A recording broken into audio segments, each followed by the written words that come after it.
Combien ça coûte de marcher sur le chemin de Compostelle?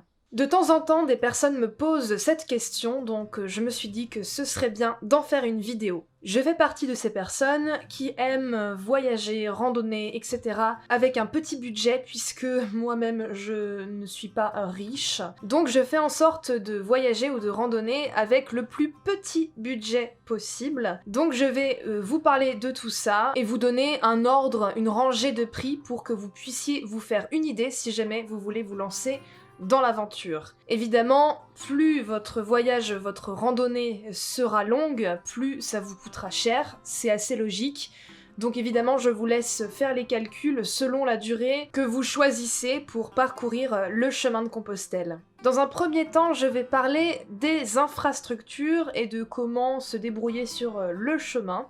Et ensuite, je parlerai du matériel. Déjà, si vous choisissez de bivouaquer, eh bien, les nuits sont gratuites, bien sûr. Après, c'est à balancer parce que bivouac égale matériel de bivouac, mais ça j'en reparlerai dans la deuxième partie de la vidéo concernant le matériel. Mais en tout cas, si vous choisissez de bivouaquer, là, ce sont des nuits gratuites, bien entendu, donc la question ne se pose pas. Pour ce qui est des gîtes de pèlerins, alors, déjà, il faut partir du principe que en Espagne, c'est moins cher qu'en France. Quoi qu'il arrive, l'Espagne est moins chère que la France. On va parler de la France d'abord. J'ai dormi dans des gîtes pour pèlerins, la plupart du temps. Une fois dans une auberge de jeunesse, mais sinon que des gîtes pour pèlerins. Et je prenais que très rarement la demi-pension. Donc, dans les gîtes communaux, souvent la nuit, dans mon souvenir, se situait entre 10 et 15 €. Sachant que les gîtes communaux, il n'y a pas de petit déjeuner offert ni de demi-pension, on se débrouille. Mais 10 et 15 € la nuit pour les gîtes communaux. Ensuite, les gîtes privés, dans mon souvenir, c'était plutôt entre 20 et 25 € la nuit, souvent en comptant le petit déjeuner, mais sans la demi-pension. Avec la demi-pension, les prix peuvent très vite grimper, entre 40 et 60 €, voire peut-être même 70 € selon certains endroits, donc l'addition revient vite chère. Si vous choisissez de dormir à l'hôtel, alors là évidemment les nuits seront bien plus chères. Je vous laisse calculer, mais en tout cas une nuit dans une chambre d'hôtel, ça peut vite grimper à 40, 60 €, voire même plus, hein, donc tout dépend de comment vous voyagez. Mais en tout cas vous avez un aperçu de combien coûte une nuit. Pour ce qui est de la nourriture, eh bien évidemment tout dépendra de comment vous comptez vous alimenter. Pour ce qui est des gîtes en Espagne, les gîtes pour pèlerins, j'ai vu des nuits à 5 €. En général, je dirais que c'est entre 5 et 15 € la nuit.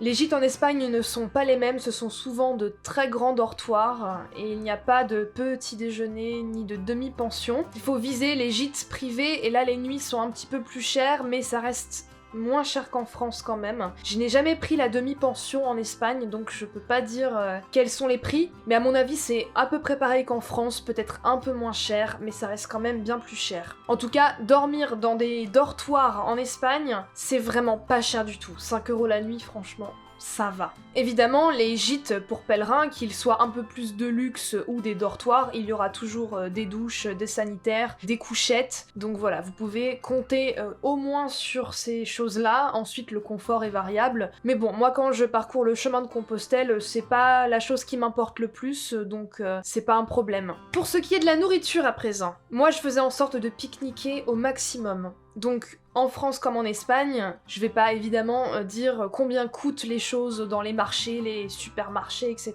les petites boutiques. Évidemment c'est moins cher si vous achetez local et de saison, hein, pour ce qui est des fruits, légumes et compagnie. Ce qui coûte plus cher, c'est ce qui va être la viande, le fromage, le poisson. Comme moi je n'en consomme pas, c'est pas un problème. Alors j'en consomme pas normalement, après j'ai mangé pas mal de fromage lors de randonnées parce que c'est assez dur d'avoir un régime végétalien. J'en ai d'ailleurs fait une vidéo qui va s'afficher ici et qui en parle plus en détail. Le fromage reste quand même abordable, en tout cas en Espagne, et ça vous tient plusieurs jours, donc ça c'est plutôt bon point.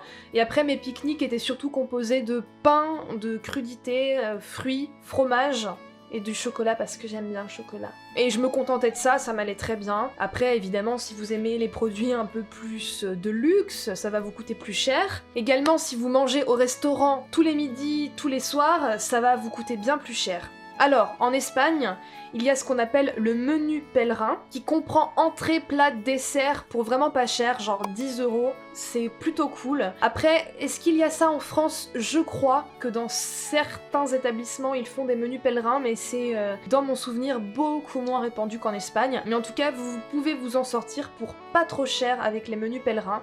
Mais bon, si vous mangez au restaurant, ça reste quand même bien plus cher que si vous vous faites un pique-nique. Voilà globalement ce que peut coûter le chemin. Après, tout dépend de si vous faites, je sais pas moi, des attractions touristiques, ou bien si vous allez visiter une église en Espagne et que l'entrée est payante, ou un musée, tout dépend des activités extra-chemin que vous faites. Ce qui compte sur le chemin, c'est de marcher, de manger, de dormir et de se laver, en gros. Alors pareil, ça va vous coûter un peu plus cher si vous voulez laver vos vêtements dans une machine à laver. Il y a pas mal de gîtes qui proposent des options machines. Dans mon souvenir, ça reste pas trop cher, je crois que c'était à peu près 5 € pour laver son linge dans les machines.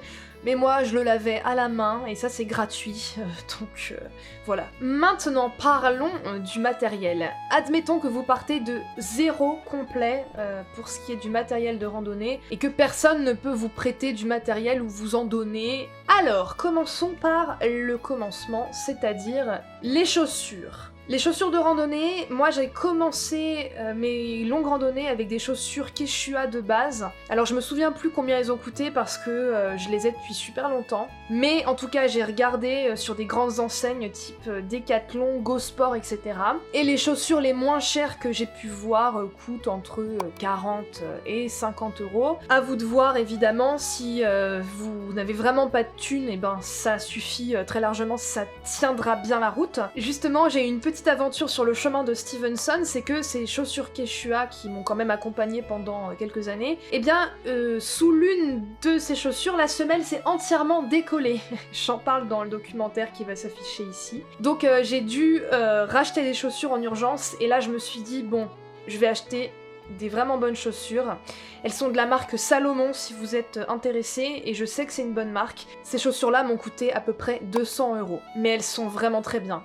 Je pense qu'il y a des chaussures qui coûtent encore plus cher que ça, mais en tout cas voilà, vous avez une idée des prix, les moins chers à un peu plus cher, et après les chaussures encore plus chères, bon je ne sais pas ce que ça donne, mais 200 € c'est déjà pas mal, hein. Moi je trouve que quand même, tu les sors pas comme ça. Mais en tout cas, elles tiennent bien, elles sont super. Donc à vous de voir qu'est-ce qui est le plus avantageux. Investir dans du matériel un peu plus cher mais qui va bien tenir, ou du matériel moins cher mais de moindre qualité et qui risque de s'auto-détruire dans un peu moins de temps. Pour ce qui est des sandales de marche, ça coûte moins cher. Moi j'ai pris des sandales de la marque Teva Therapy qui m'ont coûté 90 € et elles sont très bien. Mais j'ai vu que les sandales de marche les moins chères peuvent coûter à peu près 20-25 €. Voilà, donc ça reste quand même très abordable. Après, niveau qualité, confort, je ne sais pas ce qu'elles valent. Mes sandales à 90 € sont géniales, top du top. Le sac à dos maintenant. Alors là, moi je suis pas exemplaire entre guillemets au niveau du sac à dos, parce que le sac à dos avec lequel j'ai randonné pendant si longtemps et qui m'a accompagné aussi dans beaucoup de voyages au bout du monde, est un sac à dos, il me semble, Quechua aussi, que j'ai depuis mes 19 ans, donc ça va faire 10 ans que je l'ai. C'est un 70 litres, il est énorme, mais en même temps je le connais très bien. Il a beaucoup de très bons réglages, mais il m'a pas coûté très cher dans mon souvenir, hein. En tout cas, les sacs les moins chers que j'ai pu voir coûtent à peu près 40 €. Je pense pas qu'il m'ait coûté bien plus cher que ça. Peut-être, allez, 60 €. Je me souviens plus, ça fait tellement longtemps que je l'ai. Mais ce sac est loin de faire partie des sacs les plus chers qu'on puisse trouver. Mais il tient très bien. Il me tient très bien. Alors je l'entretiens aussi quand même, je le lave et tout, mais franchement, rien à redire de ce sac.